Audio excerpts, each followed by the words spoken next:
Welcome to McPlum, simple solutions served daily. In this video, I will explain how to link Selenium with Eclipse. First, ensure you have the Java development kit installed on your system. Then, download and extract the Eclipse IDE for Java developers. Next, obtain the Selenium WebDriver client libraries, which are essential for automation. Finally, create a new Java project within Eclipse to begin our setup process. Now, let's add the Selenium libraries to your project. Right-click on your project in Eclipse and select Properties.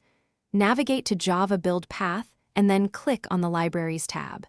Here, you'll click Add External Jars and select all the Selenium client JAR files you downloaded. This step ensures your project can access all the necessary Selenium functionalities. Next, we need to configure the WebDriver for your chosen browser. Download the appropriate WebDriver executable, such as Chrome driver or Gecko driver, and place it in a convenient location. In your Java code, set the system property for the WebDriver path. Then, instantiate the WebDriver object, for example, new Chrome driver, to control the browser. This prepares your environment for automation. Finally, let's write your very first Selenium test. Begin by importing the necessary Selenium classes into your Java file.